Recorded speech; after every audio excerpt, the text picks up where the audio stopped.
En una ocasión, Yamil, en aquella época, si no me equivoco, cerca del 2000, 2001, cuando te entrenaba con el grupo de gente en Santa Fe, que fue el momento que yo comencé como a arrancar de forma accidentada a mejorar mi condición de vida desde el punto de vista de la parte financiera. No porque estaba organizado, sino comencé a percibir más dinero de lo común. Como entrenador se me pagaba muy bien para lo que había en el mercado. Y tú fuiste uno de mis clientes que por mucho tiempo me apoyó de inicio, a través de cuando yo comencé a entrenar a Claudín García, a Luis García y un grupito de gente en el Santa Fe que jugaban racquetball, básicamente era por eso. Y yo recuerdo que en una ocasión, yo tenía como un año y medio trabajando exclusivamente para eso, cuando yo, bueno, viejo, de ganar un sueldo de 12,000 pesos en una empresa que trabajaba anteriormente, me fui de ahí, me vi accidentado, comencé a trabajar como entrenador, construí esa cartera privilegiada de clientes en poco tiempo. Y un día yo te digo a ti, Yamil, voy a comprar un apartamento. Y tú me dijiste, ah, sí, te vas a dedicar a bienes raíces.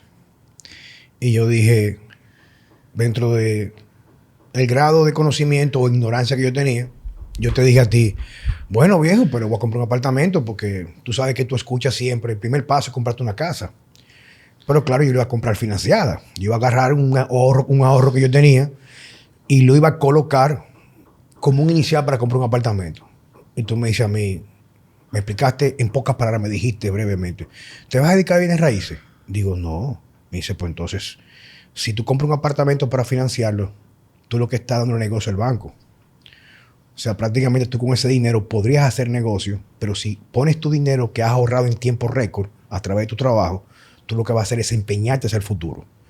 Ahora, si tú agarras ese dinero y tú lo inviertes en algo, sea en cualquier cosa, lo cual te puede rentabilizar o tú percibir un dinero, un ingreso por esa inversión, entonces eso sería una inversión. Ahora, no es que tú no lo puedas hacer, pero no lo llames una inversión.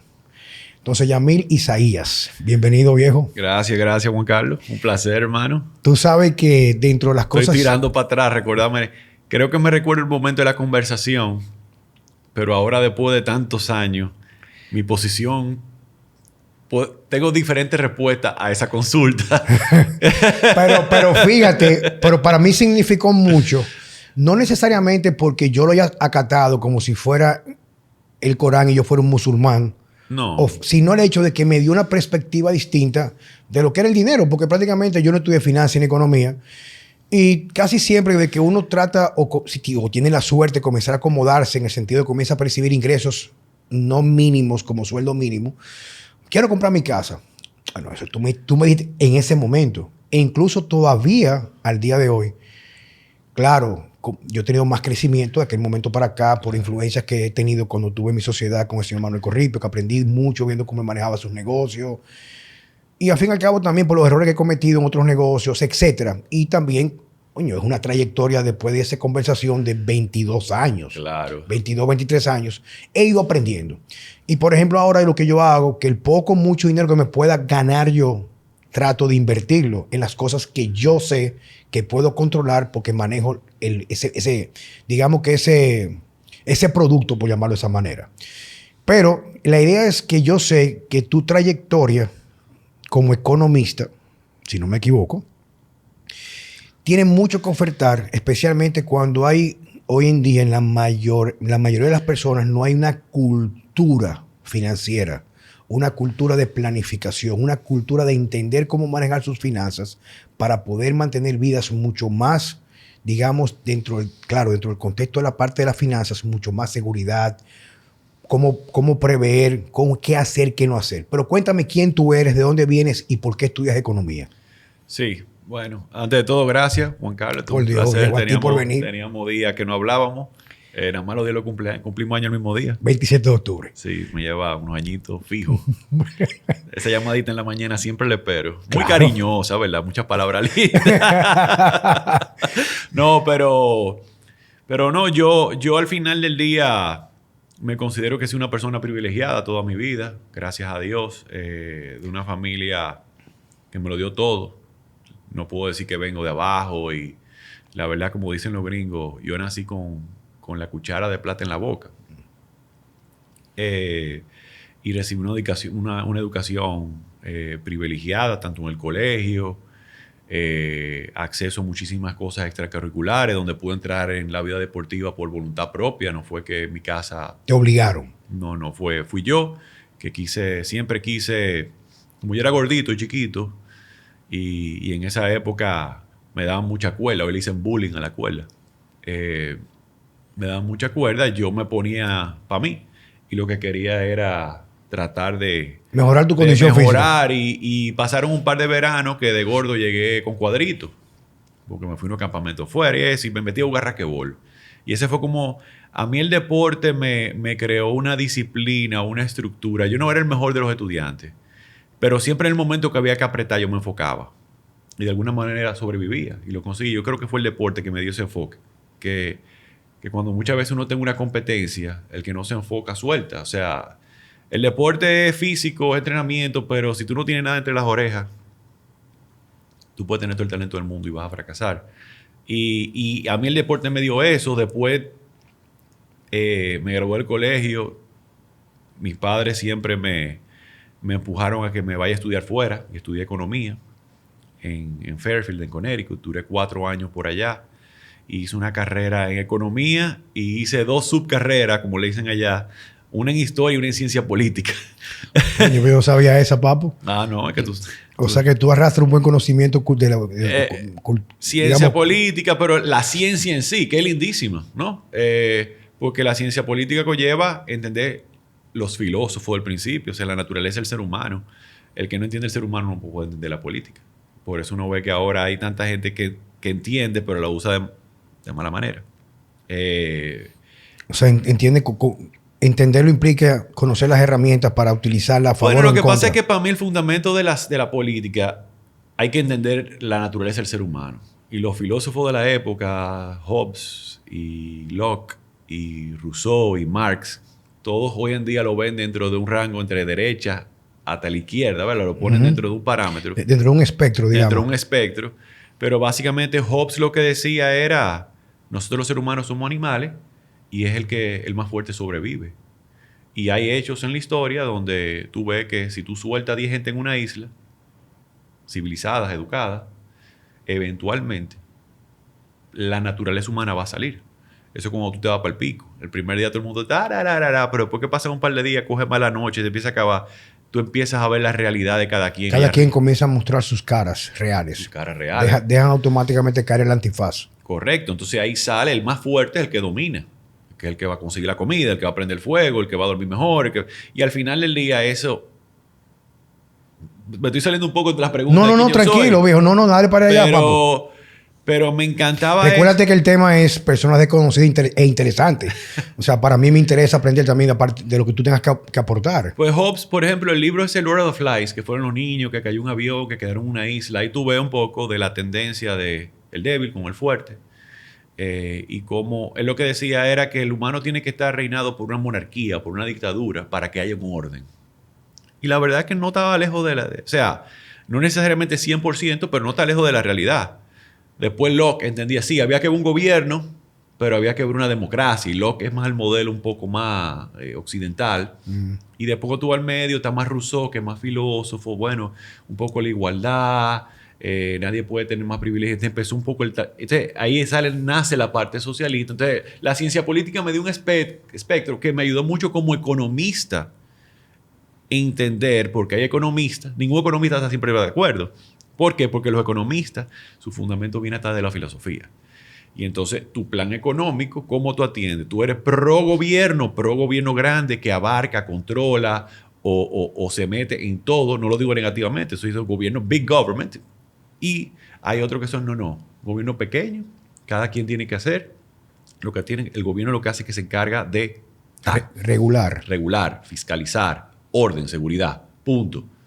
Entonces, de ahí nacen también los economistas. Y yo estudié eso y la verdad lo que me dio fue una visión bien macro, porque economía, como te digo, es tanto filosófico, pero también es administración de empresas, también es finanzas, también es contabilidad. Entonces es una gran sombrilla que me dio una plataforma como de entender un poco.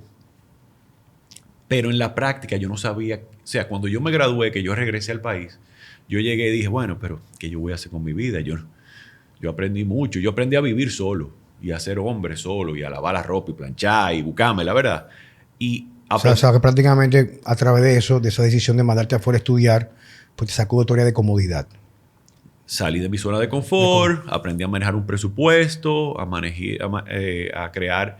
Yo empecé de cero, yo pasé de ser una persona que conocía a todo el mundo, porque aquí todo el mundo se conoce, a llegar ya a un pueblo de Connecticut, donde yo era el único dominicano. Bueno, habían otros latinos que nos fuimos encontrando en el proceso, pero fue como que, ok, aquí estoy, ¿qué vamos a hacer? Y fue como reempezar de nuevo, y eso obviamente, ahí viene un proceso de maduración, de compromiso. Y por ahí cuando regreso, entro a la banca. En ese momento me recuerdo que entré al Banco Popular, a un programa de entrenamiento gerencial que había, que te rotaban por todo el banco, porque yo tenía que, bueno, esta teoría tengo que ponerla en práctica. Claro. Y los bancos lo ven todo, ¿verdad? Los bancos, todo el mundo, desde una persona, un préstamo, hasta una empresa grande quiere un préstamo para. Entonces, yo lo que quería era ver un poco de este lado cómo el sector empresarial utilizaba la banca. Pero me di cuenta que a mí no me gustaba la banca tradicional. A mí siempre me gustó más estructurar, crear. ¿Cómo se traduce eso en economía, lo que tú haces? Para poder entenderte. Bueno, que al final del día yo soy economista, pero yo no la aplico. Yo entiendo los conceptos económicos, pero yo soy más financiero. Ahora mismo yo me he vuelto una persona más financiera o más gestor y estructurador. ¿Cuáles son las diferencias entre ser economista y financiera? Bueno, el ser economista es una persona que crea planes, marca tendencias, tanto macroeconómica como microeconómica. Macro es todo lo que nos afecta fuera de nuestra casa, si lo vemos a un tema de un hogar o empresas. ¿Qué está pasando en el gobierno? La política monetaria, la tasa cambiaria, la tasa de interés, cómo eso afecta la productividad de las diferentes industrias, cómo las políticas internacionales afectan a nuestro país, las exportaciones, que si el petróleo, todo eso es economía, ¿no? Y es ver esos indicadores, esos análisis, sobre eso tomar decisiones y crear planes de ejecución. El financiero agarra ese plan y lo ejecuta. Dice, bueno, pues yo agarro y creo un presupuesto, creo una planificación estratégica y sobre eso creo una estrategia de, ya podemos hablar de lo que tú quieras, y la ejecuta y busca alternativas de crear fuentes de capital. O sea, prácticamente con la economía se hace el plan y con las finanzas se ejecuta el plan, se hace realidad. Correctamente. Con el financiero y el administrador de empresa y la parte contable de contadores, todo eso al final del día crean un ecosistema que son lo que hacen que corran negocios, empresas, gobiernos. Si lo ves macro, gobierno. Si lo ves microeconomía, eso aplica a una empresa. Una empresa puede tener un microeconomista que le va a hablar muy puntualmente de, bueno, estamos en tal industria y en esta industria está pasando esto y por aquí creamos un plan tal. Y ya los financieros, los gestores, crean su plan estratégico, su plan de acción. Te lo estoy diciendo de una manera muy llana, obviamente, que me perdonen los economistas más sofisticados si estoy dejando algo fuera, pero por ahí es que va la cosa. Por lo tanto, yo estudié economía, pero yo nunca he sido economista. Yo he utilizado mis conocimientos de leer las tendencias para tomar decisiones de inversión en lo que yo hago. Saber si veo un riesgo o prever algo o anticiparme a algo que le puede generar valor a mis inversionistas. Y llegamos ahí en un momentico. Pues cuando estoy en la banca, volviendo para atrás, a mí el tema de la banca tradicional de captar dinero para prestar y ganar un margen me aburría. Para serte sincero. Y lo más seguro es que ha sido horrible en eso, porque a mí yo me aburro fácil. Entonces, yo cambié de institución y me dieron una oportunidad de entrar a un puesto de bolsa. Un puesto de bolsa básicamente es un intermediario de valores. ¿Qué es un intermediario de valores? Es una persona o es una empresa, una empresa regulada, que lo que hace es que a una empresa, en vez de ir a coger un préstamo, le dice, no, mira, yo te voy a crear un bono o un vehículo de inversión a la medida, como un sastre, lo voy a hacer a la medida de lo que tu plan necesita. Tú sabes que te pueden dar un préstamo a 5, 6, 7, 8, 9 años, pero quizá tu empresa lo que necesita es un bono que sea 15 años, que nada más pague intereses por 5 años y en el año 6 que empiece a pagar capital, porque tu negocio necesita madurar. Hay veces que los negocios crecen mucho, pero no maduran lo suficiente y se apalancan tanto con préstamos que no están adaptados a su negocio que quiebran. Yo de las cosas que... ¿Qué implica madurar un negocio? Porque esos conceptos es bueno manejarlos, ¿tú me entiendes? Bueno, madurar un negocio te voy a poner más sencillo y es que es muy dominicano. Aquí la gente dice, bueno, vamos a agarrar y vamos a desarrollar un complejo de vivienda y vamos a vender apartamentos. Para que ese negocio madure, tú tienes que comprar, lo primero que tienes que hacer es comprar terreno. Después de ahí es el presupuesto. Después con el capital que le vas a meter para arrancar la construcción. Prevender, conseguir un financiamiento y conseguirle financiamiento a tus compradores. Pero durante la etapa de construcción, tú no estás viendo dinero, todo va para la obra. Ahora, si tú en ese proceso, que debe durarte 2 o 3 años una obra, pero se te atrasa en coyuntura como la que hay ahora, que no hay suficiente mercancía, insumos, etcétera. Y en ese proceso, el préstamo que tú cogiste te dice, hay que empezar a pagar capital. Y yo, pero espérate, que a mí se me atrasó el proyecto. El banco puede reestructurarte y darte un chance. Pero si la coyuntura se complica mucho, ¿qué pasa? Entonces, hay proyectos que le toma un tiempo madurar o que se pueden presentar imprevistos para que maduren. ¿Cuándo un proyecto madura? Cuando ya tú terminaste la obra y ya tú estás entregando. Y ya tú estás recibiendo los depósitos y los cierres y los saldos. Ahí maduró la etapa de ese proyecto. Pero en ese interín, cualquier cosa que te cree una presión en el flujo, te quiebra. Puede hacer fracasar el negocio. Puede hacer fracasar el negocio. Lo puse en un negocio muy sencillo, pero es así. Te lo puedo decir también un negocio que exporte, una multinacional que exporte. Está abriendo un mercado nuevo en Europa. Y por la razón que sea, por la guerra en Ucrania, se complicó el tema, pero cogió un préstamo y todavía no puede despachar. ¿Qué pasa ahí? Hay que reestructurar. Entonces, lo que yo vi en ese momento era crear productos muy a la medida, entendiendo bien la empresa y su plan y su estrategia, que prevea cualquier cosa y le dé un fundamento sano al negocio. Quiere decir, por ejemplo, para aterrizarlo un poquito, yo entenderlo, lo voy entendiendo perfectamente, pero para aterrizarlo, yo tengo una pequeña empresa que se llama JC Simo SRL, donde embarca una sombría donde está Human Performance y está el centro de dietética y la suplementación. Vamos a suponer yo quiero tener un crecimiento en mi empresa. Yo tengo un cierto capital, requiero a lo mejor coger un préstamo. Yo podría acudir a Yamil Isaías para, desde el punto de vista de la parte financiera, asesorarme cuál sería la mejor forma de yo lograr ese cometido. Bueno, eso es lo que yo hacía en el momento de la banca. ¿Qué tú haces ahora? Yo ahora mismo lo que estructuro y gestiono fondos de inversión. Y voy a llegar ahí. Pero para contestarte el ejemplo que tú pones, el tú poner a crecer tu negocio sin una base sólida de capital y a puro apalancamiento, tú estás destinado a quedarte muy vulnerable a un cambio volátil. O sea, quiere decir que cualquier cambio en el mercado, cualquier cambio o cualquier evento, por ejemplo, ahora, otra pandemia, otra vaina. Sí. Ahora. O sea, ahora mismo, imagínate que tú ahora mismo, tu negocio va creciendo y tú decides, wow, en vez de yo meter capital mío, déjame yo con un préstamo, que el dinero está barato. Porque hace un año el dinero estaba baratísimo.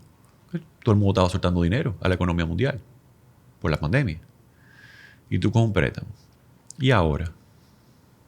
¿Cómo está en la tasa? ¿Y cómo van a seguir por la inflación? Para recoger ese dinero. Entonces, ese dinero que el mundo soltó, ahora todo el mundo lo quiere recoger. Pero los gobiernos tienen deuda. Entonces, ¿a quién le pasan esa factura de los intereses? Los intereses suben, tanto en las inversiones, pero también a los préstamos. Entonces, imagínate que de repente se te duplica la tasa. Y ya tú no puedes empezar a pagar, te come todo tu margen del negocio. Porque el margen tuyo, el cliente tuyo, no aguanta un subidón de 40%. No lo aguanta. De un día para otro. Entonces, ahí es que viene el tener los fundamentos financieros correctos y estructurar los vehículos que tú necesitas para que tu empresa pueda sobrepasar turbulencias. Siempre ha habido turbulencia en las economías. Lo que pasa es que nosotros vivimos un ciclo de 20 años donde no la tuvimos. Hoy hay mucha estabilidad, digamos. Mucha estabilidad. Y ahora la pandemia, más la guerra, más un sinnúmero de cosas, alteraron esa estabilidad. y estamos volviendo a los tiempos. Nosotros los dominicanos somos muy resilientes porque nosotros toda la vida hemos vivido con tasas altas, bajitas. Siempre hemos vivido que hacíamos fila de gasolina en los 90. Pero para el mundo esto es como un shock. Yo entré a trabajar fue a finales fue en 99, en el 2000, 2001, la crisis financiera del 2003, cuando el dólar se disparó al 60, cuando estaba al 16.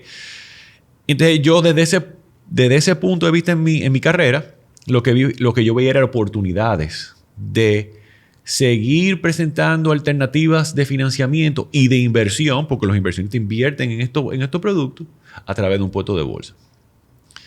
Yo te he dado la respuesta más larga para decirte quién yo soy. Yo todavía no he llegado a decirte quién yo soy. Estoy esperando todavía. Pero de ahí aprendí mucho y vi que mi mundo era el mercado de valores. Y voy a entrar. El mercado de valores es bolsa de valores, ahí están los puestos de bolsa. Y nosotros, cuando digo nosotros, es mi socio y mis otros socios y yo, estando en el banco decíamos, aquí falta algo para ayudar a esa empresa como la tuya. Juan Carlos arrancó con dinero propio. O él crece poniéndole más dinero o tiene que ir a un banco. Aquí falta algo en el medio. Una alternativa. Y ahí fue que llegamos a los fondos de inversión. Y eso es lo que yo hago. Yo trabajo con fondos de inversión. ¿Y qué es un fondo de inversión? Un fondo de inversión es un vehículo especializado. Es un vehículo que no tiene personalidad jurídica. Es como una empresa, pero no tiene personal esa empresa. Esa empresa nació con una misión o con una estrategia de invertir en empresas de salud, nutrición, wellness, para ponerte un ejemplo así súper específico. Y por lo tanto, lo único que va a hacer ese fondo y lo único que va a hacer Yamil y el equipo de Pioneer es salir a buscar esas empresas para invertir.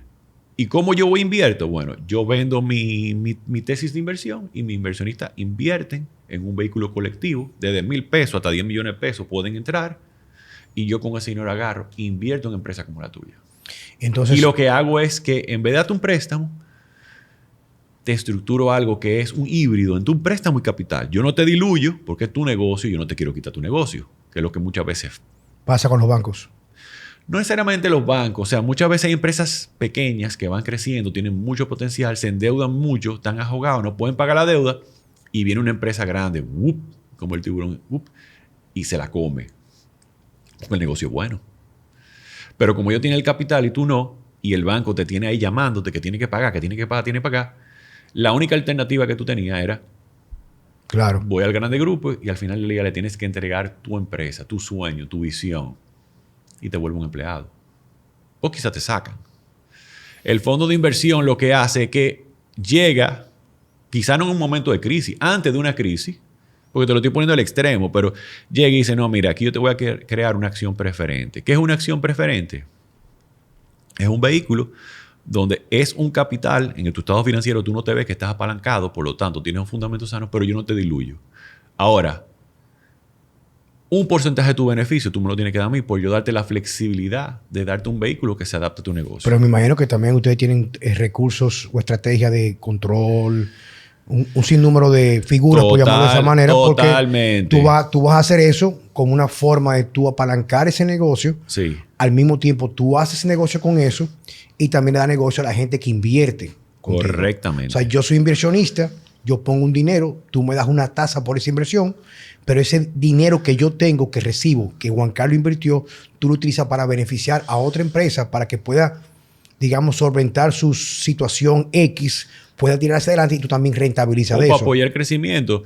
Yo no le doy una tasa X. Esa es la diferencia entre un fondo de inversión y un banco. Hay dos diferencias, para ponértela bien llana. A un banco tú vas, llevas tu dinero. El banco te da una tasa fija. Tú llevas tu dinero y te dan un 7% a un certificado. 7% y se acabó a 90, 100, el plazo que tú quieras. Y el banco agarra tu dinero y hace lo que quiera con él. Se lo presta a quien sea. Tú no sabes tu dinero dónde terminó. Ahora, tú confías en ese banco por el capital que tiene. Hay unas reservas legales que el Banco Central le exige. Entonces, tú confías, fíjate, no, yo confío en el banco tal o en el banco tal. Yo conozco ahí nadie me va a defraudar. Entonces, tú llevas tu dinero ahí. Ahora, tú no sabes a quién el banco le presta ni a qué industria le presta. Claro. Tú confías en su trayectoria porque son gestores. Un fondo de inversión es muy parecido. Pero en vez de ir a un banco, tú vas a elegir uno de los fondos que yo tengo. Yo tengo una familia de fondos. Yo tengo un fondo que invierte en desarrollo de hoteles turísticos. Ya ahora voy a indicar. Son como carteras. Por llamarlo de esa manera. Pero cada uno específica es autónomo y ninguno depende de otro. Son vehículos especializados. Tú puedes invertir en un fondo, puedes invertir en 3, pero cada uno tiene un RNC diferente, cada quien te va a distribuir beneficios. Pero yo no te doy una tasa fija. Yo te digo a ti, yo voy a invertir en esto y en esto y en esto y en esto y te lo transparento. Tú te vuelves accionista del fondo. Lo que ese fondo deje en beneficio es tuyo. Yo no te pongo un tope ni te doy una renta fija. Si el fondo se gana un 40%, yo lo que te voy a cobrar una comisión anual por gestionarte ese 40%. Si el fondo gana un 3%... O sea, que prácticamente tú lo que haces es ser un intermediario para evitar... Un gestor, un intermediario. Tú lo que haces es decir, mira, yo como conozco el mercado, yo conozco todo lo que tiene que ver con las tendencias económicas y tengo las herramientas también de carácter, digamos, de la parte de aplicar esos fondos en la parte de finanzas. Yo, en vez de tú tener tu dinero en algo incierto o en algo, yo te doy negocio y yo hago negocio. Correcto. Pero yo te cojo tu dinero, yo te lo administro. Correcto. Yo te lo administro. Así es. Yo cobro algo fijo por eso y lo que deje esa inversión es tuya como si tú fueras accionista de esa empresa, aunque no lo seas. Totalmente. Es porque tú metiste capital. Correctamente. Eso es un fondo de inversión. Entonces, ese fondo de inversión encuentra estrategias que al público le gusten para captar y lo gestiono. Y lo gestiono por la vida del fondo. Si el fondo son 15 años, yo tengo 15 años de compromiso de gestión. Otro negocio otro ejemplo para que quizás es más fácil de entender, porque invertir en empresas, como tú dijiste, hay que meterse en el gobierno corporativo. Yo puedo invertir en la empresa de Juan Carlos Simón y le puedo meter un cuasi capital para que él pueda crecer y irse internacionalmente, porque tú tienes una huella internacional. Sí. Quizá con una inversión así tú puedes abrir puntos a nivel regional o global. Ya es una decisión estratégica. Pero yo, como al final del día, soy fiduciariamente responsable de un dinero de terceros que creyeron en mi gestión, yo te voy a decir, sí, Juan Carlos, pero yo me voy a sentar en el consejo de directores contigo. O cualquier decisión financiera yo te tengo que dar ok. Claro. O yo necesito algo porque yo tengo que rendirle cuenta a mi inversionista. O sea que tú asumes, no es como que tú asumes una posición no solamente de carácter técnico, sino de responsabilidad moral. Fiduciaria. Y ética. Y fiduciaria también. Bueno, como son términos que yo no manejo muy bien. Bueno, fiduciariamente es que si algo pasa, si hay un dolo o un fraude o una negligencia por mi parte, ponte que yo te dé el dinero y tú agarraste ese cuarto y compraste esta Jipeta Cayenne y te fuiste a andar y más nunca te vi y el dinero nunca se usó para lo que era el negocio. No fue culpa tuya, fue culpa mía. Porque yo debía estar ahí. No, es que ese dinero es para abrir en tal lugar. Para comprar tal producto, hacer una inversión. Para hacer tal, para comprar el inventario. Para ponerlo en Amazon o esto, lo otro. Correctamente. Entonces, ahí, pues, si se prueba que fue por negligencia mía, la palabra que yo soy fiduciariamente responsable, a mí me pueden reclamar y me pueden demandar. Y mi empresa y el capital de mi empresa tiene que darle la cara a ese inversionista si hubo un dolo o un fraude o una negligencia. Entonces, no es simplemente poner el dinero y dejarlo correr y ganarme el dinero fácil. Yo tengo que estar ahí supervisando y crear una relación contigo y crear una manera de confianza y tú tienes que crearme reportería y se crea el mecanismo de la transparencia. Pero ¿qué le hace eso a una empresa como la tuya? Que tú vayas a un momento y dices, yo tengo una estructura tan robusta, de tanta reportería, ya de tanta disciplina, que tú un día puedes ir al mercado y emitir acciones públicas y decir, ¿tú sabes qué? Yo voy a hacer una empresa pública como es todas estas empresas que tuve. Y entonces ahí que se desarrollan los mercados de valores.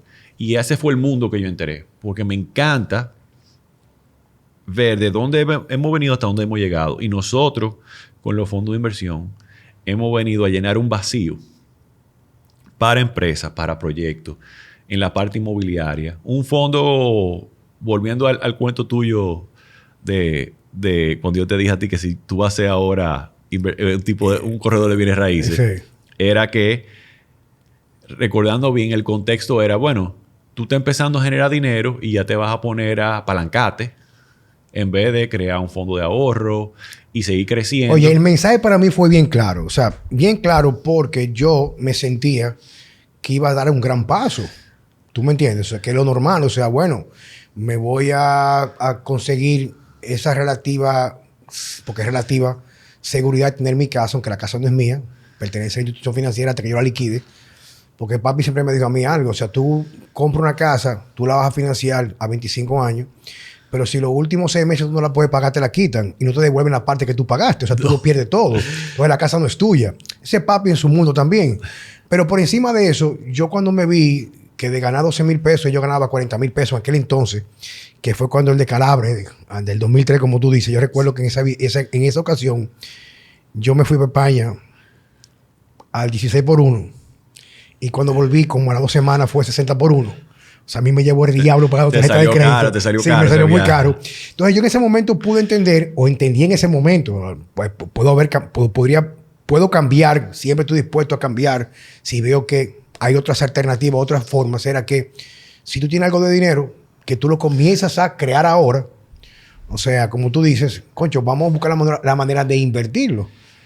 El ejemplo que te voy a dar ahora de un fondo de inversión responde a lo que yo te quería decir en ese momento sin yo saberlo. O sea, hoy en día te puedo decir, por eso me reí al principio, y mira qué interesante, yo sin saber en ese momento lo que estaba hablando de una manera, lo que lo vi fue, bueno, ahora tú estás empezando a hacer dinero, ahorra un poco más, créate un fondito de emergencia, por si te pasa algo, y después, cuando ya tú tengas un flujo estable, tú te metes y coges tu préstamo. Porque coger préstamo no es malo, si tienes el plan correcto, ¿verdad? Y lo estructuras bien. Un fondo de inversión inmobiliario. Para Juan Carlos, que me dijo eso en el 2000, fue en el 2002, antes de los Panamericanos 2003. Ajá. Que tú me estabas entrando para los Panamericanos. En el 2002 fue. Me dijiste el comentario.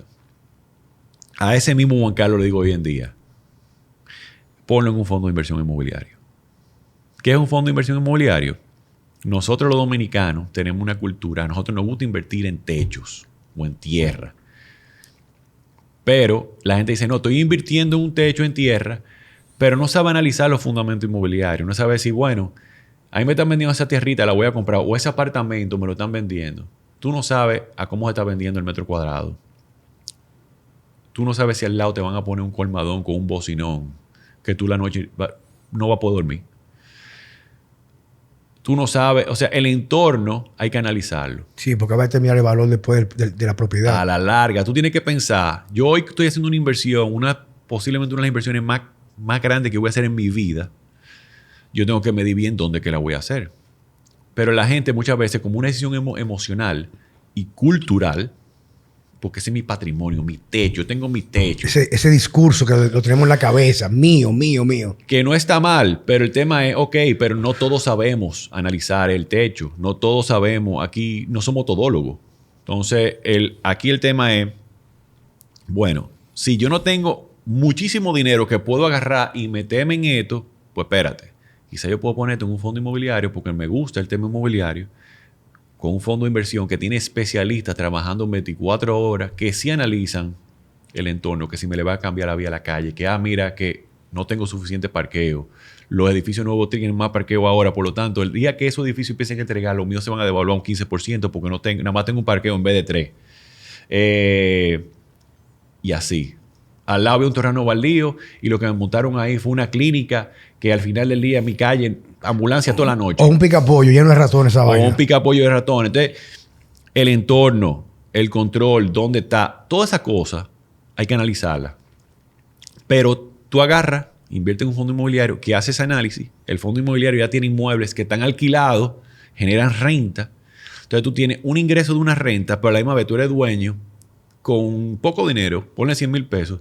Tú eres dueño de 10 inmuebles, porque yo lo que hago como fondo es que agarro y compro uno en Punta Cana, uno en Santiago, uno en Santo Domingo. Y en función y creo diversificación de riesgo. Y me imagino que en función a lo que representa esos 100 mil pesos y la fracción que tú inviertes ahí, tú recibes una relación porcentual entre cada inversionista, lo que te corresponde a ti. Correctamente. Y entonces, esa fue de las cosas que me motivó a mí entrar a ese mundo, porque yo lo veía realmente como una real democratización de la inversión. Una persona, el Juan Carlos 2002, tenía un dinero que podía generar retorno de una persona que puede comprar inmueble y ponerlo a rentar. Y cuando él empieza a generar ese dinero y ya crea un patrimonio y ya esté más estabilizado y maduro en su proceso profesional, él agarró y compró él mismo porque ya le entiende cómo hacer una buena inversión inmobiliaria. Pero ya tiene un dinero y un capital generándole. Ese fue mi comentario en ese momento, sin entenderlo. Y hoy yo lo cierro con esto. Yo hago eso para inversionistas, pero también hago eso para proyectos. Hay proyectos como... Nosotros tenemos varios hoteles, por ejemplo. Tenemos uno en Miche, el Club Med Miche, que es el único... Bueno, fue el primer hotel que operó en Miche. Nosotros fuimos ese empate entre un operador internacional como Club Med, que tiene más de 40 años, y se inventaron el todo incluido. Querían invertir en Miches, un destino completamente nuevo, con muchísimos riesgos, pero decidieron traerme una transacción donde yo compré el terreno, yo puse el dinero en la construcción y ellos me garantizan un retorno. Y me pusieron en garantía otro hotel de ellos. Y yo con ese retorno se lo doy a mis inversionistas. Pero con esa inversión abrimos un destino nuevo en República Dominicana. Con esa inversión se contrataron 1.500 empleos nuevos en una comunidad de 30.000 personas. Entonces, los fondos de inversión también tienen un impacto social. Aparte de lo que te hablé de inversión, y también cuando nosotros ponemos nuestra huella, generamos dinamismo en la economía y generamos oportunidades. Organizado, con gobierno corporativo, con reportería, con transparencia. Y eso es lo que yo hago, y ese es Yamil. Pero lo más importante es que soy esposo. No, esa parte ya la sé, no, yo sé. Y padre. No, pero te no. hablé un poco profesionalmente. Sí, yo trato siempre la parte personal no tocarla mucho, tú sabes. Pero tú sabes que conmigo hay confianza. No, yo sé. Papo, tengo preguntas también hacia, ya fuera del contexto de lo que tú nos has ilustrado sobre la explicación de lo que tú haces y cómo cada persona que nos está escuchando puede entender un poquito más en qué consiste cada uno de estos modelos, tú sabes. Hablamos muchísimas vainas. ¿Cómo tú ves la economía en el futuro? O sea, yo he escuchado personas, tú sabes, voy a aprovecharte, esto es una consulta que voy a hacer contigo. Sí. No sé, te la puse difícil, pero... Esa pregunta es sumamente difícil, pero no. I will do my best. Quizás no necesariamente porque no queremos que tú seas digamos que haga una premonición o vayas a adivinar el futuro. Sí. Pero sí es cierto que me han comentado, especialmente ahora en mi empresa, que tengo una cabeza, una chica muy preparada, que es la gerente general, y estamos utilizando soporte de un equipo financiero y para la proyección de las inversiones, como guardar ahora para lo que pueda pasar mañana. Hay comentarios que yo he escuchado de que va a venir una recesión económica, o sea, la moneda se va a devaluar, cosas que a lo mejor, o sea, de forma yo como el típico gente de calle que no estudia economía ni finanzas, Juan Carlos Simón, ¿qué tú ves venir? Porque hay que tomar en cuenta cosas que yo veo, y yo no veo televisión ni leo periódicos, pero los comentarios, redes sociales, y hablo con personas, sí. El hecho de que se ha tomado, por ejemplo, en República Dominicana, tanto dinero desde la pandemia, dinero que prácticamente, diría yo, que conlleva un alto precio, un alto costo, perdón, porque ese dinero saben los que nos los prestan, que prácticamente es imposible pagarlo. Entonces, ¿hacia dónde vamos en República Dominicana o hacia dónde va el mundo dirigido ahora con todo lo que está aconteciendo a nivel global? Bueno, a mí siempre me gusta empezar de arriba y hacer un embudo, o sea, el mundo, y después lo vamos llevando a nuestro país, a nuestra empresa, a nuestra casa, a nuestro bolsillo. O sea, a mí me gusta hacer el embudo. Como ahorita comenté, o sea, el mundo hacía mucho que no pasaba por una situación donde el mundo entero se vea en las mismas. Y agarrar una guerra donde la gran gasolinera del mundo, que es Rusia, está ahora mismo controlando un poco la distribución. La pregunta es sumamente difícil. Mira, la recesión y la definición de recesión como que ha cambiado también últimamente, pero los tiempos han cambiado. Yo me recuerdo que cuando yo estudié, recesión era 2 trimestres con decrecimiento económico. 2 trimestres, 6 meses. Sí. Creado, que ya era oficialmente definido como una recesión. Pero las recesiones de antes venían con una complejidad de desempleo, de una gran depresión en el Producto Interno Bruto, que en este momento no se está viendo. O sea, es bien bizarro lo que está pasando. Y yo creo que tiene que ver mucho con la percepción. O sea, el aspecto psicológico, las mismas redes sociales, producen tanta información que crean tendencias. Mira lo de la criptomoneda. Eso fue tan rara y al final para mí eso es... Mira el escándalo que está pasando ahora con la criptomoneda. Pero el consumismo es algo que se ha vuelto como una... un normal. Entonces... ¿Cómo qué? Una nueva normalidad. O sea, ok, ya. No, o sea, no te escuché. La nueva normalidad ahora es consumo, porque eso es lo que se están pompeando. Entonces, hay que tomar eso en cuenta cuando uno mide la economía. No es solamente los indicadores económicos, sino aún con una inflación como hay a nivel global, la gente sigue consumiendo. El consumo, Amazon, o sea, Black Friday, carro, no hay inventario de carro todavía. O sea, hay listas de espera para vehículos. En este país hay gente esperando carro todavía. Quiere decir que el comportamiento que está teniendo las personas en forma global y de forma macro y micro no se corresponde con lo que debería ser en función a la recesión que se avecina. Sí, ojo, quizá estamos todavía esperando la tormenta, la estamos viendo ahí en el malecón, ¿verdad? Y cuando llegue, bueno, pues todo eso se va a acabar. Eso es lo que muchos economistas dicen. La verdad es que hemos visto las restricciones globales, cómo las tasas han subido para recoger el dinero. Sin embargo, no hemos visto esas tasas de desempleo que uno ve, esas crisis, sino las empresas siguen, hay algunas que no, pero las empresas siguen contratando. Y tiene que ver mucho también el momento histórico. Salimos de una pandemia, la gente se fue para su casa, ya la gente está volviendo a la oficina, lo están obligando a volver a la oficina porque ya saben que el teletrabajo no es tan eficiente como se pensaba.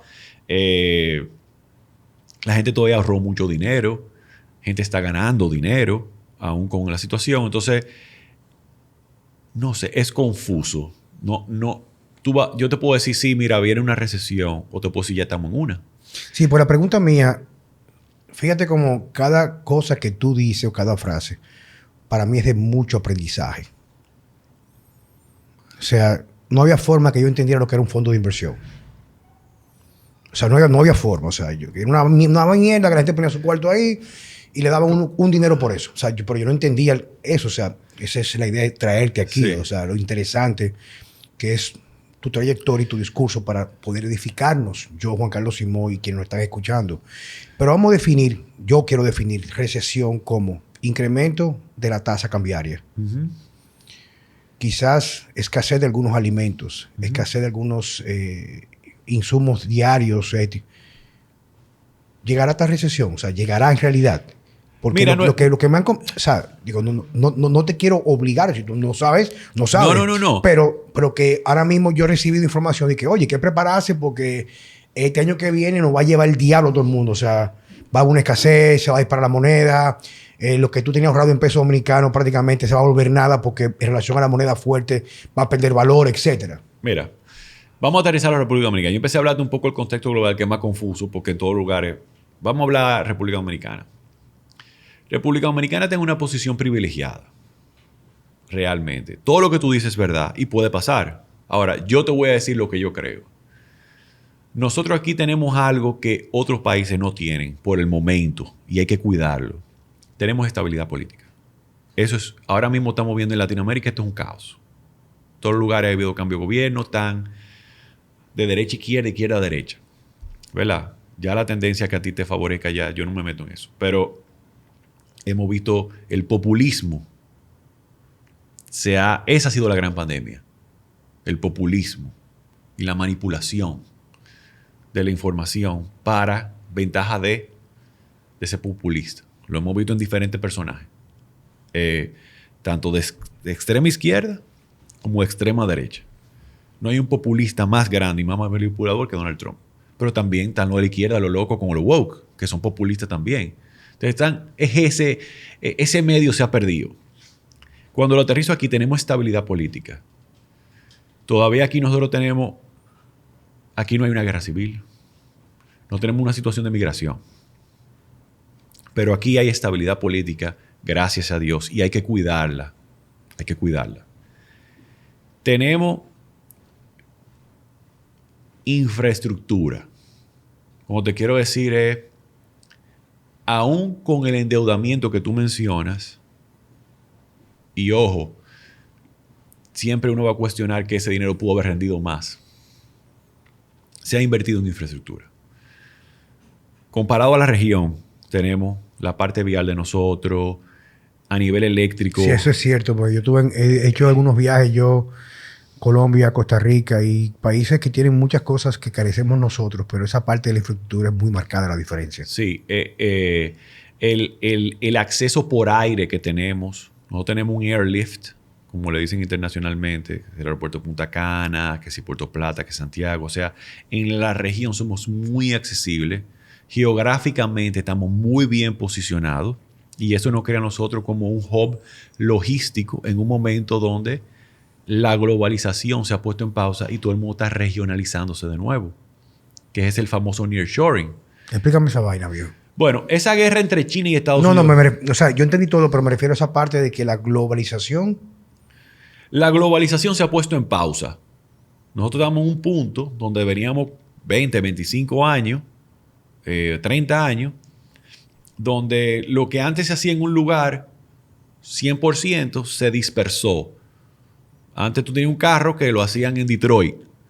Hoy en día la pieza de ese carro lo hacen en China, la goma en Japón, el diseño italiano, pero el aire acondicionado alemán. Entonces la globalización, hoy en día con la guerra comercial entre el occidente y China, lo que han creado es, bueno, ya las empresas americanas, muchas están saliendo de China por temas políticos, por temas de aranceles, por el costo del flete, que es lo que nos ha causado las alzas en muchos de los precios, y se están mudando ¿dónde? De nuevo cerca de sus grandes mercados. Entonces, hemos vuelto a una posición donde la zona franca de nosotros ahora están en su mejor momento. Nosotros hemos exportado récord entre el año pasado y esto. Entonces, República Dominicana, por su posición geográfica, se ha vuelto un hub estratégico para el mercado norteamericano. ¿Qué es un hub? Un hub es como un centro, un hub es como un centro logístico donde todo el mundo tiene acceso, donde todo el mundo donde colindan. Donde colinda, donde todo, la sinergia, donde todo confluye.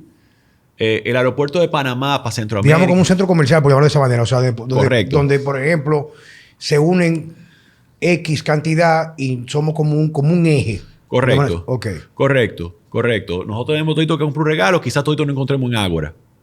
Porque quizás tú vas a Jumbo, pero yo voy a Casa Cueta, pero el joven va a Café Santo Domingo. Ese es un hub. Pero en Ágora está todo ahí. Pero está todo. Entonces ahora los parques zona franca de nosotros están que no dan basto. No tienen espacio. Nosotros tenemos un parque zona franca en Unión Fondo y tuvimos que comprar un terreno al lado para expandirlo 3 veces su tamaño y ya tenemos 80% comprometido. ¿Por qué? Porque República Dominicana. Entonces, ese tipo de cosas, los puertos nosotros, Jaina, Caucedo, no sé si tú, fíjate un día que tú vas al malecón o tú tengas un edificio que tú tengas acceso y fíjate todos los barcos que hay en el mar, que eso antes no se veía. Es haciendo fila para ese puerto aquí en República Dominicana. Eso porque nosotros no hemos dinamizado. Entonces, eso es un privilegio para nosotros. Los aeropuertos es un privilegio para nosotros. El turismo de nosotros ahora mismo está sumamente dinámico. Con toda esa turbulencia que hay en Europa, en el Medio Oriente, ¿dónde está yendo el mercado a gastar? Al Caribe. Entonces, el Caribe, México, nosotros estamos recibiendo, aún con la situación de sargazo que tenemos, que es un tema, estamos recibiendo una cantidad de turismo y la inversión extranjera que está entrando aquí en la industria turística es sustancial. Entonces, ¿qué te quiero decir con todo eso? Y un tema muy importante, Juan Carlos, que no todo el mundo tiene mucha educación sobre el tema, pero no puedo dejar de desperdiciar tu audiencia y tu espacio y tu plataforma para decirlo. Otra de las razones por qué República Dominicana, yo creo que no va a tener un colapso cambiario, es porque el Banco Central de nosotros tiene unas grandes reservas y una estrategia de política monetaria que ha sido muy exitosa. Y gran parte de eso es por las AFP. Aquí la gente la sataniza porque no las entiende. Pero ese ahorro que es de nosotros los pensionados, esas administradoras de fondos de pensiones lo invierten.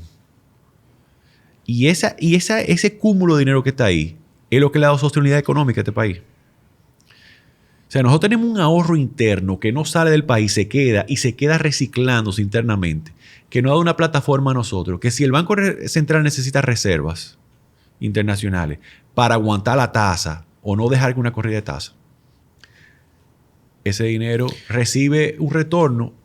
Si hay inversiones de infraestructura, RD Vial es con dinero de la AFP, con dinero tuyo y mío de los pensionados, y ese retorno de nosotros que aportamos al sistema. Entonces, esa estabilidad que nosotros tenemos es porque tenemos un ahorro interno, que esa ley de seguridad social en el 2003 se creó y hay 13,000 millones de dólares invertidos en la economía dominicana, de los pensionados dominicanos, circulando y manteniendo una estabilidad económica que aún en el 2008 con la crisis inmobiliaria global nosotros no nos sacudimos, nos mantuvimos ilesos con diferentes crisis. Y ahora en este momento donde las economías están decreciendo, nosotros tenemos una economía en crecimiento positivo y se debe a estabilidad económica, logísticamente, geográficamente, turismo. Lo que me comentaste es que somos un eje. Somos un eje. Donde confluyen logísticamente para temas de exportaciones, turístico. Y, obviamente, si no hay estabilidad política, todo eso se pierde. Por eso es que es tan importante cuidar nuestro sistema. Y ser transparente y salir a votar y elegir gente con criterio, no con gente que simplemente van ahí a sentarse a vocear cosas en un congreso. O sea, llega un momento que uno, para proteger lo que tenemos que no podemos seguir con el populismo y la cosa, pero ya es un tema aparte, es otra conversación. Volviendo al tema, yo creo que nosotros tenemos los fundamentos para sobrepasar este proceso.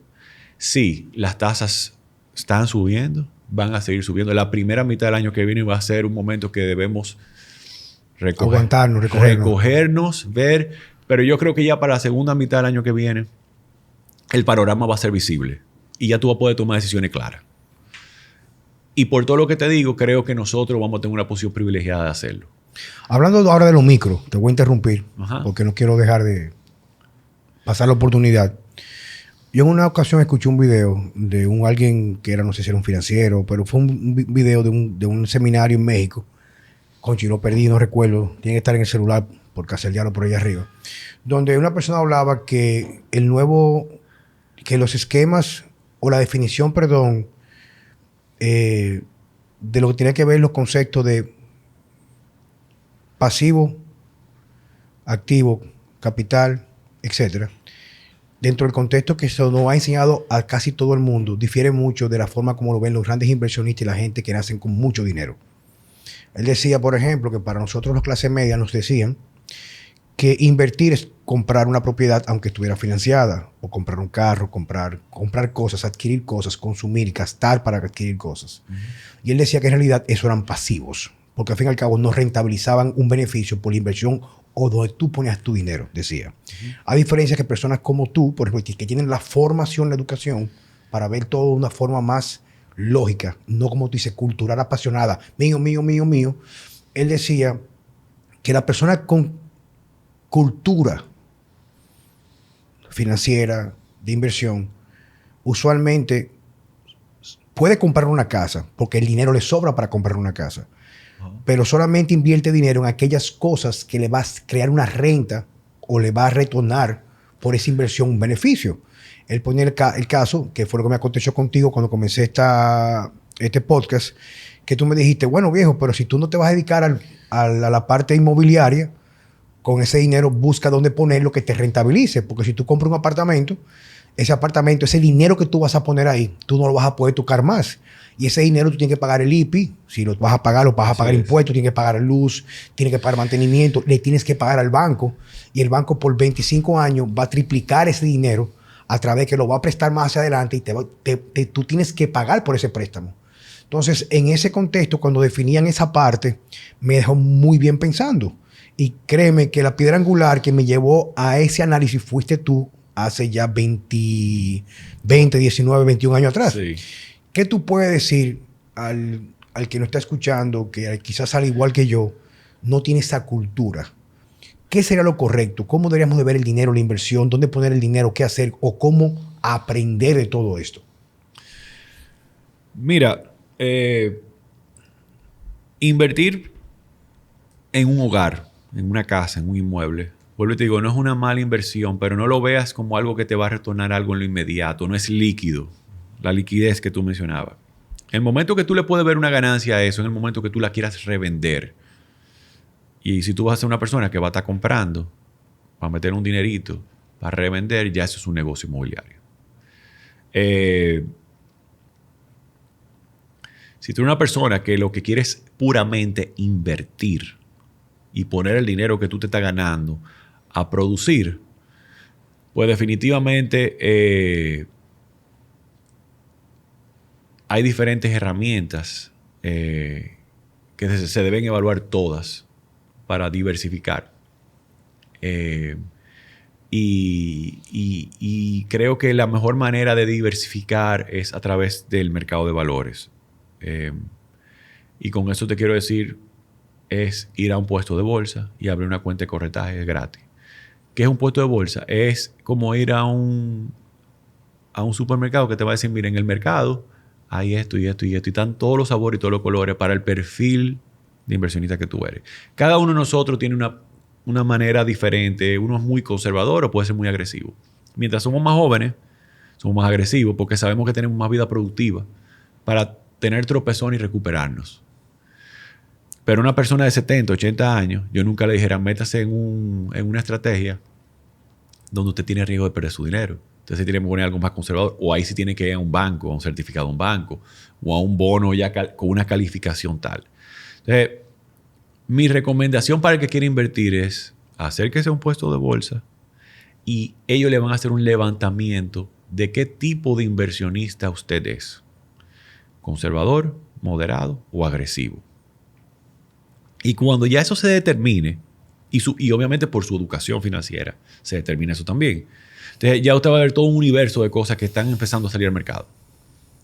Que es lo que nosotros los inversionistas institucionales vemos. Pero ya tú como persona vas a tener acceso a eso directamente. Dentro de ese universo están los fondos de inversiones donde yo participo. Yo soy uno de esos productos que están en ese mercado. Que es decirle, bueno, yo no sé de temas inmobiliarios, pero ese fondo de inversión sabe. ¿Cuánto es el mínimo que se requiere para invertir en el fondo de inversión de Yamil? 1,000 pesos. 1,000 pesos. Entre 1,000 y 10,000 pesos. Pero esas son opciones. Ya de forma privado, que fuera de un mercado, que está regulado, supervisado, que creo que es la mejor plataforma, porque donde sea que vayas te vas a encontrar con expertos y van a haber diferentes capas de supervisión. Porque tú no quieres que haya mano de un mantequilla, ¿verdad? Claro, imposible. Bien. Porque que la informalidad aquí es muy grande. Y es la que controla. O sea, la economía informal aquí es enorme. Eso escuché yo en estos días, de unos expertos hablando. Es enorme. Entonces, tú no te imaginas la cantidad de gente que se faja y le da su chelito a gente así, a gángsters como esa persona. Entre otras que hay. Como él hay 10,000. Porque quería ser una figura, ¿verdad? Claro.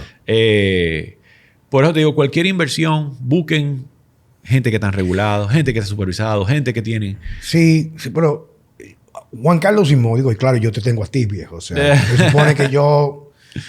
Yo te voy a llevar a un puesto de bolsa que te van a abrir una cuenta de corretaje, te van a sacar tu perfil y cuando ellos te digan a ti, mira, está esto y esto y esto, y tú vas a decir, Juan Carlos, mira, esto es lo que te conviene, esto es lo que te conviene, esto es lo que te conviene. ¿Dónde una persona normal me refiero, que está escuchando ahora mismo, puede escuchar este podcast, que quiera, que tenga a lo mejor ahorrado 100 o 180,000, 600,000 pesos, 10,000, 20,000 pesos? ¿Dónde debe ir el primer paso de salir de su área de comodidad? ¿Con quién debe de hablar para comenzar a orientarse y saber Te voy a decir algo. Esa persona que tiene 100,000, 180,000 pesos, antes de invertirlo, si no tiene un depósito de emergencia que equivalga a 2 a 3 sueldos, por si algo le pasa, pierde el empleo, se presenta un imprevisto que siempre no pasa, algo que pueda jalar ese dinero para atenderlo, ese dinero no es una inversión, debe ahorrarse. 3 sueldos. Digamos que lo que son 3 meses de poder cubrir tus gastos en tu Hay hogar. algunos que te dicen que son más expertos que yo, que debería ser 6 meses, 1 año. Eso me dieron a mí 6 meses, que era supuestamente el ideal. 6 meses a 1 año. Eso tú lo tienes, no bajo el colchón, pero eso tú lo tienes en un certificado, en un banco, lo tienes ahí accesible y líquido. Que tú nada más tengas que pararte y a buscarlo. Tocar la puerta, dame mi cuarto. Después que tú tengas eso y te empieza a sobrar dinero, entonces ahí tú puedes empezar a invertir. Ahí que tú arranques a invertir. ¿Dónde ve esa persona una vez tiene ese dinero guardado? Yo con los ojos cerrados a un puesto de bolsa. Cualquier puesto de bolsa que esté regulado, inscrito, regulado por la Superintendencia de Valores, tú te entras a la página de la Superintendencia de Valores y ahí están todos los puestos de bolsa con dirección, nombre, quiénes son responsables, quiénes son los dueños, cuánto tiene cada dueño, qué capital tiene, cuánto se ganó el año pasado. Ahí están toditos. Tú vas a un puesto de bolsa, quiero abrir mi cuenta de corretaje. Te la abren, te definen qué tipo de inversionista tú eres y sobre eso te dicen en el mercado para usted está esto y esto. Esa es la mejor manera para arrancar a invertir. Es la única que recomiendo. Bueno, tú sabes que este podcast no va a salir ahora, o sea, no va a salir en el momento que se está grabando, que prácticamente... No es live. No es, ya hoy estamos 23 de diciembre, va a salir en el futuro. Sí. Me imagino que en el futuro, el año que viene, sí, en un par de semanas. Pero creo que es una forma muy interesante de dar inicio el año que viene, porque la cruzada que yo, de una forma orgánica, sin ni siquiera la intención, lo que yo quería en un momento cuando comencé mi programa de radio, era, o sea, compartir mi visión de la vida en la parte que yo sé, que es la parte de salud, de ejercicio, que hasta ahora creo cargar, no con una verdad absoluta, relativa, pero tratando de buscar esa parte que es el bienestar para calidad y longevidad. Pero como se llama vida sana, debe implicar también herramientas, no solamente para la parte física, porque si tú no estás bien estable económicamente, si tú no tienes, por ejemplo, con lo poco que tú puedas tener, tiene un plan, por lo menos como tú dices, qué ahorro tengo yo en caso que me quede desempleado para mantenerme, pues definitivamente no estarás completo. Entonces, te quiero agradecer dos cosas. Primero es la oportunidad que me brindaste hace ya 22 años, 21 años de entrenarte. Yo siempre he dicho que yo llegué a donde yo estoy es a través de los pasos que yo he dado, pero cada paso tiene un nombre de una persona. Tú tienes un nombre, una posición muy importante, porque de todo el recorrido tú estuviste en los principios, en los inicios. Esa parte, esa conversación, que yo recuerdo que yo me iba de viaje con mis hijos, Natalia y Miguel, en ese momento, y te comenté el apartamento. Tú me dijiste algo en ese momento que a lo mejor tú me dirías algo distinto ahora, pero fue muy significativo y lo sigue siendo en la actualidad. Y te quiero agradecer que hayas venido. Yo sé que tú eres una persona que tienes tu agenda, eres muy ocupado, eres papá y esposo más del 100%. Te admiro mucho por eso. O sea, como yo he visto con los años amigos muy queridos, así como tú, bueno, que le hubiera tocado a lo mejor no perpetuar su matrimonio o su familia X, pero el hecho que yo sé que por encima de lo que son los retos de una vida en pareja, tú te mantienes, viejo, con una cosa admirable. Claro. Te felicito por eso. Gracias. Y te doy las gracias por estar con nosotros. Señores, muchas gracias por estar en Vida Sana con Juan Carlos Simón.